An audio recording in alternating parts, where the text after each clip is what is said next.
kwenye maisha yako? Moja kati ya kitu ambacho mimi nakijutia kwenye maisha yangu ni kusoma sana. Mimi nimesoma sana. I've learned too much. Kwa kule kusoma sana kumenifanya nimekuwa mjinga. Ngoja nikwambie kitu moja mwanangu. Yes. Wale ambao hawakusoma sana wanafanikiwa. Na waliosoma sana hawafanikiwi. Ndio maana watu wengi waliosoma sana, maprofesa wenye ma-PhD kama sisi, ni wafanyakazi wa serikali, ambao kila mwisho wa mwezi wenyewe wanalipa kodi na serikali na wakata sijui nini na nini, wanatoka na kamshahara mwisho wa mwezi. Lakini wale wote ambao hawajafanikiwa wako Kariakoo ni mabilionea.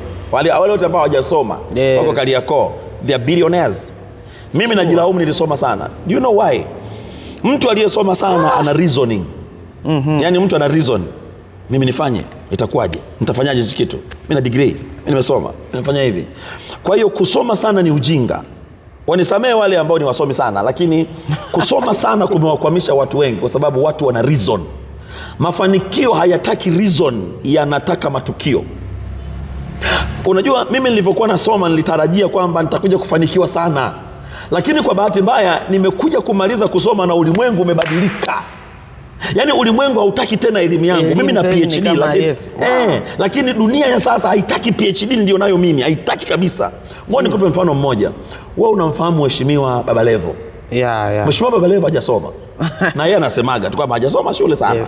Unamfahamu chekeshaji mmoja anaitwa huyu kijana mmoja Leonardo ni msomi yule. Msomi, ana elimu sana. Lakini unaona kwamba elimu aliyokuwa nayo Leonardo haimsaidii. Leonardo kasoma, anachekesha. Ule uchekeshaji ambao Leonardo anafanya, hajasoma shule. Mheshimiwa Baba Levo leo yuko bungeni. Hajasoma, alikuwa chawa. You understand? Lakini nini kimemfanya Baba Levo amefanikiwa? Ni matukio. Nini kinamfanya Leonardo anafanikiwa? Ni matukio. Angalia comedy wengi hapa nchini wanafanikiwa. Ni matukio. Matukio hayahitaji elimu yako. Mafanikio mengi yamefichwa kwenye matukio. Kwa mfano, kipindi ambacho mimi nasoma shule kulikuwa hakuna Instagram, kulikuwa hakuna TikTok, kulikuwa hakuna Facebook. Mimi ukiangalia Facebook yangu nimefungua mwaka 2000 kama 2001 ama 2000 kama sijakosa 2003. It has years, right? Na kipindi hicho leo ukienda Facebook kuna watu wazima tu Facebook, sababu Facebook ni miaka mingi, you see? Na kwa sababu kulikuwa hakuna matukio yenye vitu vipya. Kwa hiyo wale waliosoma sana hivi vitu wanaviona kwao ni ujinga. Leo influencers, unaona Doto Magari, Doto. Wale influencers wote wana hela nyingi, wanafanikiwa kwa sababu hawakusoma shule. Mimi niliyesoma sana nina reason. Hiki kitu kitawezekanaje? Mimi msomi nina budget. Kwamba hichi kitu siwezi kufanya, unajua bajeti yake ni kubwa. Hichi kitu mimi siwezi kufanya, unajua kiwezi kuwa hivi. Kwa hiyo reasoning imenisababisha na feli. Kwa hiyo nimestaarabika. Elimu imenifanya nimekuwa mstaarabu, ila nimekuwa mjinga. Na huna hela. Leo mimi kuna maeneo naenda nafanya kazi. Mimi kwa mfano nina mgodi. Yes. Nakwenda mgodini kwangu kule wanaochimba madini. Ukienda mgodini una milioni 20, wewe ni mjinga tu. Lakini wote walioko mgodini they have never gone to school. Unaelewa? Dogo yuko mgodini kule anaendesha LC 300, aliishia darasa la 7, anakuambia blaza, mimi nilikuja mgodini huku, nilikuwa namsaidia blaza pale kuchimba madini, lakini bro akanipa fursa, nikachimba mawe, nikawa nachukua mawe na yasaga hapa, yale mawe yakanipa kilo 1 ya dhahabu, nikauza bro, nimepata milioni 400. Kwa hiyo mimi nimeenda kule na PhD yangu, nakutana na vijana wadogo hawajui hata swala la degree ni nini, but they are billionaires. Kwa hiyo watu waliosoma sana ni wajinga. Ndio maana Doto wanawaambia wasomi hai. Unanielewa vizuri? Mimi namfurahia sana Doto. So nataka niseme kitu kimoja. Moja kati ya mambo ambayo mimi nayajutia kwenye ulimwengu wa sasa ni kusoma kwangu. Kusoma kwangu, mimi leo siwezi kuwa influencer. Mimi leo siwezi kuwa chawa. Elimu yangu inanikatalia bro. Lakini kumbe kuwa influencer, kuwa chawa kumewapa watu billions of money, kumewapa watu mikataba mikubwa kwenye makampuni makubwa. Unamwona Mwijaku leo ni balozi wa kampuni Silent Ocean. Hajasoma yule, lakini hivi mimi hivi nikienda Silent Ocean sasa hivi nataka kuambia Silent Ocean, mimi nataka kuwa balozi wenu. Nina PhD, mimi ni Dr. Richard Godwin Magenge. Mimi PhD itawasaidia nini Silent Ocean? Wanahitaji mtu mwenye watu, wanahitaji mtu mwenye uwezo wa kuchip in kwenye matukio. Fedha zimefichwa kwenye matukio. Umeelewa vizuri? Kwa hiyo wasomi wengi hawaingii kwenye matukio kwa sababu wanajidhalilisha. Mwangalie Koi Mzungu, ana kikundi cha Kome, lakini Koi Mzungu hakusoma sana, hana ma PhD hayo ambayo tunaona, lakini ukimwangalia Koi is a learned person, amesoma, lakini sidhani kama Koi amesoma kama mimi labda. Umeona, kwa sababu katika Koi mimi ni rafiki yangu, lakini nikiangalia ndani yake sioni kama kuna PhD pale ndani, japo ni mhaya yule, unajua haya anasomaga sana, right? Yes. So lakini Koi anafanikiwa, right? Why? Ni kwa sababu watu wamechip in kwenye matukio. Ulimwengu unabadilika. Leo hii mimi PhD yangu niliyoikalia darasani, nimefanya presentation za kutosha, nimekaguliwa na maprofesa, haina kazi mbele ya ulimwengu wa leo. Kwa hiyo ninachojuta mimi ni kusoma sana, na ninawaambia hata watu wanaonitazama, kusoma kwangu sana kumenijeruhi, kumeniumiza sana. Nimekuwa mjinga kwa sababu kuna vitu mimi siwezi kufanya leo, lakini vitu ambavyo siwezi kufanya ndio vina hela. Yaani kuna matukio huwezi kuniona mimi, lakini ndio yana hela. Umeelewa? Angalia huduma. Mbona mimi huduma yangu ya Jehova Messi, huduma yangu ya Jehova Messi mimi haina watu wengi, lakini ina watu wastaarabu, ina watu wasomi, ina kikundi fulani cha watu fulani. Kwa nini? Ni kwa sababu ya usomi wetu. Lakini angalia wale watumishi wa Mungu ambao hawajasoma sana, wana makundi makubwa ya watu. Watu ni wengi. Kwa nini? Kwa sababu hakuna reasoning.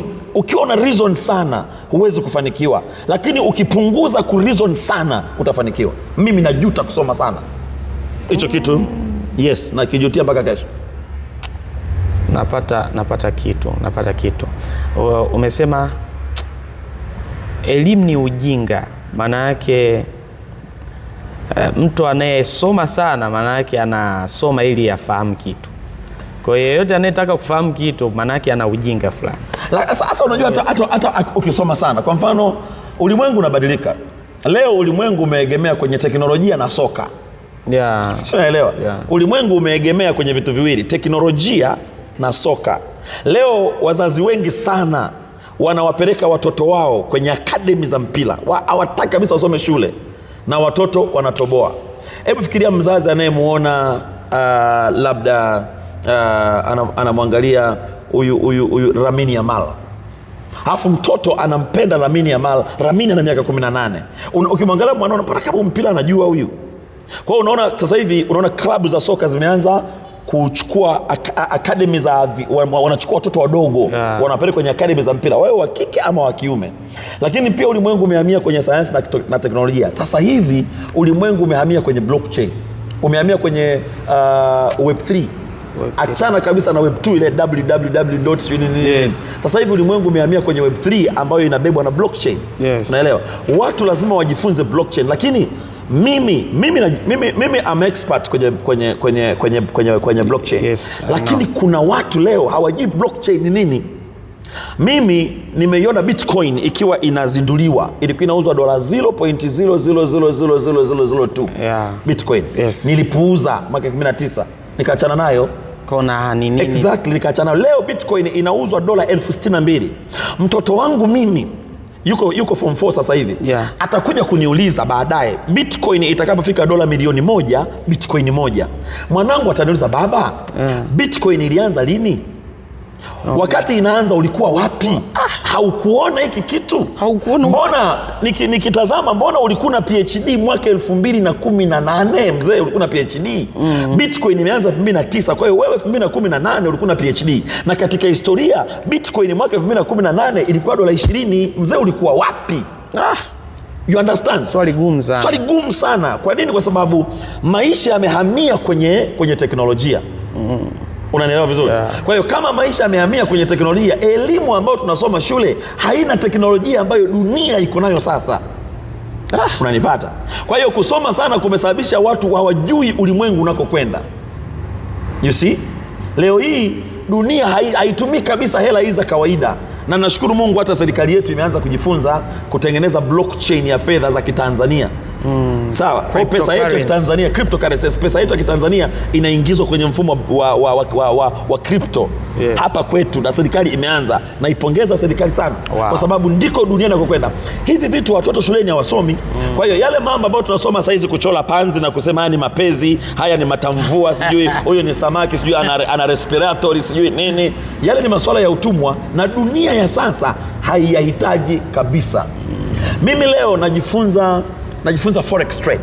Yes. Najifunza kutrade kwenye forex. Kwa nini? Ili nije kuwa mwalimu wa watoto wangu. Watoto wangu watakuja kuniuliza, hivi baba, wakati wenzako wanajifunza forex trade, wewe ulikuwa wapi? Sababu watoto wangu watakapokuwa vijana au watakafika umri wangu, forex trade ndio itakuwa jambo la mjini kama ambavyo niko sasa hivi. Kwa hiyo wanangu lazima waje wakute baba yao na hiyo knowledge. Yeah. Kwa mimi imenilazimisha kuachana na PhD yangu, kuachana na first degree, kuachana na second degree, kuachana na form 6 yangu. Mimi nimekaa darasani najifunza forex trade, najifunza cryptocurrency kwa watu ambao hawakuwahi kufika hawana hata degree moja ya darasa ambalo nimesoma mimi, ili nije kuwa expert wa watoto wangu baadaye. Ili watoto wangu baadaye, kwa mfano umeona hapa Dodoma leo imekuwa mji. Umeelewa? Yeah. Umeona kanisa langu mahali ambapo nimejenga. Yes. Nimejenga mjini. Kesho mwanangu akikua atanipongeza kwamba baba, una akili, ulinunua eneo town. You see? Yeah. Lakini watoto wangu wanakuja kesho wanakuta baba yao sina kiwanja mjini, wakati marafiki zao baba zao wana viwanja mjini. Maana mzee ulikuwa wapi miaka hiyo? Mbona ulikuwa na PhD? Mbona mzee msomi? Alafu tukiangalia mzee, maisha yako kipindi hicho unaonekana ulikuwa na hela. Yes. You understand? Lakini mbona ukumiliki ardhi mjini hapa? Mbona ukufanya mambo ambayo wazee wenzio wamefanya mjini hapa? Tutachekwa. Kwa hiyo mimi nimeanza kujiupdate, nimeanza kujiformat mwenyewe na kuuendea ulimwengu wa sasa, kwa sababu ulimwengu wa sasa ni ulimwengu wa teknolojia, ni ulimwengu wa Web3, ni ulimwengu wa blockchain. Na mimi na PhD yangu sikuwahi kusoma shuleni kabisa kuhusu blockchain. Kwa hiyo ulimwengu umenikataa na PhD yangu. Unataka mfumo ambao sikuwahi kusoma shule. Kwa hiyo mimi kitu ambacho kinaniumiza moyoni mwangu ni kusoma sana. Light, kama nisingesoma sana nisingedharau hata Bitcoin. Nisingesema Bitcoin mimi nimesoma sana, mimi na degree yangu, mimi niko hivi, mimi bwana nasubiri niajiriwe. Haya ndio mambo ambayo yametuchelewesha sana. Najuta kusoma sana. Nakuelewa papa. Amen. Amen. Mungu awabariki sana. Naamini toka tulipoanza mpaka tumefika hapo kuna kitu umepata. Hebu chukua hizo pointi, share kwa marafiki zako unaotamani wafanikiwe. Naamini zitatusaidia, zitatutoa mahali kwenda mahali. God bless you in Jesus name. Amen.